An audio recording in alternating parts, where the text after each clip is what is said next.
Un estadounidense andaba de turista y compró restos humanos para enviar como recuerdos a sus amistades.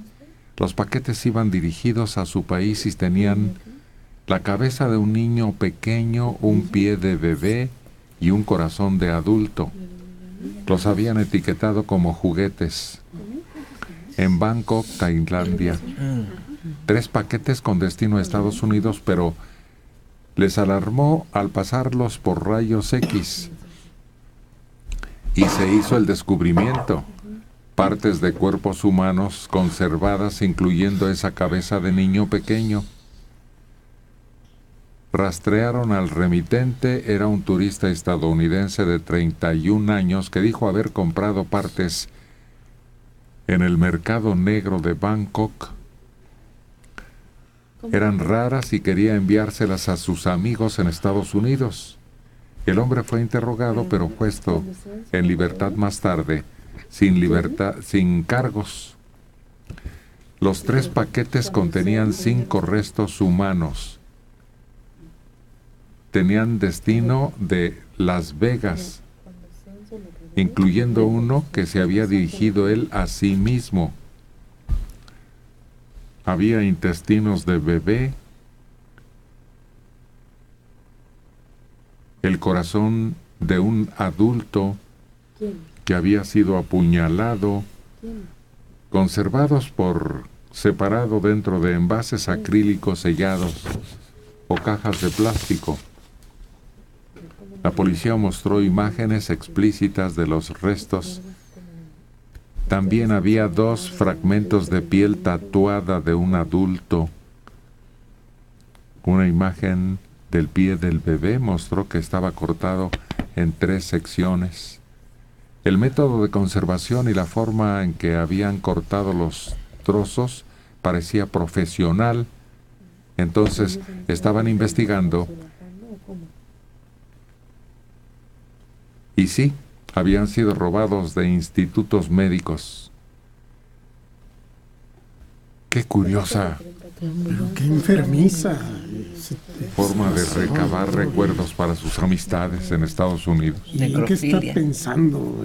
¿Qué cree que no va a tener ninguna repercusión? ¿O que la autoridad no va a reaccionar? Pues está prohibido enviar restos humanos por correo. Aquí había un coleccionista muy curioso que vivía prácticamente en una cueva en la 3ª sección del bosque de Chapultepec. Entonces se brincaba la barda y recolectaba huesos de los cuerpos que se desenterraban y iban quedando sueltos por ahí, desperdigados. Entonces en su propia cueva, ¿se acuerdan de eso? Sí, lo asaltaba el Panteón de Dolores. Y tenía un osario pues muy bien surtido en el lugar donde vivía. Pero es que como hay tumbas que pierden la perpetuidad o que ya han pasado años y nadie se presenta porque es un panteón muy antiguo, entonces sacan los ataúdes o lo que resta de los ataúdes, porque hay ataúdes de madera que se desbaratan. Los metálicos también se desbaratan. Y entonces los restos quedan ahí expuestos. Creo que es el único recuerdo que yo tengo de coleccionistas de este tipo de fetiches, que a lo mejor sirve, ¿no?, para esa clase de seres humanos que tienen costumbres extrañas y ritos mágicos. Hace mucho tiempo pasé por ahí, por atrás del Panteón Dolores, y yo creo que cuando sacan todos los restos de las tumbas, se veían las barrancas de noche, los huesos como que son luminosos, se veía calaveras, fémures, pero me llamó la atención eso, que entre la tierra se ven como si tuvieran una lucecita. ¿Fluorescentes? Dicen que esos son los fuegos fatuos que se ven en los panteones en la noche. No, esos son de materia. Son de gas. Sí, de materia orgánica viva. Sí, pero hay una diferencia entre el que recoge huesos en un panteón que tiraron por ahí y el que va y genera un comercio de partes del ser humano. Ese es el problema, que un imbécil llegue y les da $, por eso, y entonces la gente de ahí piensa que es un buen negocio y lo sigue haciendo. No huesos, sino restos completos. Exacto, sí es una diferencia harta. Hubo un tiempo en que había una cotización para cuerpos humanos completos, de los huesos, claro, para los estudiantes de medicina y para los doctores que tenían también esa característica en su consultorio.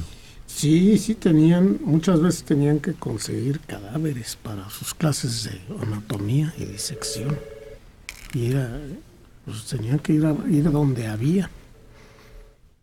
57 años tiene José Morales Trenado, que nos llama de Naucalpan. En el Museo de lo Increíble, aquí en Londres número 6, se exhibe la cabeza reducida de un jíbaro, del tamaño de una naranja, de tono de piel negro, y tiene una larga cabellera. Y todavía de vez en cuando, en el mercado negro, se anuncia la venta de cabezas de esas personas, lo cual es ilegal. Es un proceso en el que han invertido investigadores una curiosidad muy acuciosa. Resulta que para extraer el cráneo de la cabeza se requiere de una serie de actos con sustancias mágicas que ellos saben, ¿no?, de sus plantas. Y luego efectivamente sacan el cráneo y la cabeza queda enterita. Sus ojos, su boca, su nariz, todo se aprecia con perfección. Nosotros la hemos visto, ¿verdad, Soledad? Los jíbaros. Bueno, es terrorífica, ¿no? Porque le ves los rasgos del ser humano, pero ya sin la parte que forma realmente el cráneo, y es horrorosa. La boca cosida, sí, y los ojos también cerrados con una especie de hilo negro. Estuvo esa cabeza expuesta aquí en un intercambio. Creo que Perú lo enviaba a México para sus museos y de aquí le mandaron cosas. Y lo único que no pueden reducir es el cabello, y por eso tienen un cabello muy largo en apariencia, y las cabezas reducidas.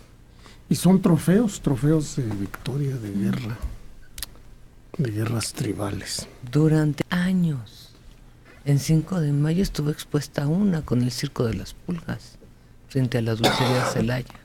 Años, ahí la tenían colgadita, sin ser una exposición ni intercambio, nada. Ahí la tenían colgadita y su circo de pulgas vestidas. Años. Les hablo de prehistoria. Yo pasaba por ahí siendo una chavilla que venía de la secundaria y diario pasaba por ahí caminando y me llamaba mucho la atención. Eso estuvo. Pero había falsas. ¿Ah, sí? Hubo una falsa también muy cerquita del Museo de Cera que estaba ahí en las calles del centro. De Argentina. Pero era de plástico. Sí, era ¿Cómo se llama falsificada, usted? pues. En Allende había varios establecimientos que vendían cosas rarísimas. ¿De dónde llama? Sí. Poco antes de llegar a Tacuba. En ese tiempo había venta de armas y reparación, ¿te acuerdas? Sí. Mensaje, gracias. En toda esa zona.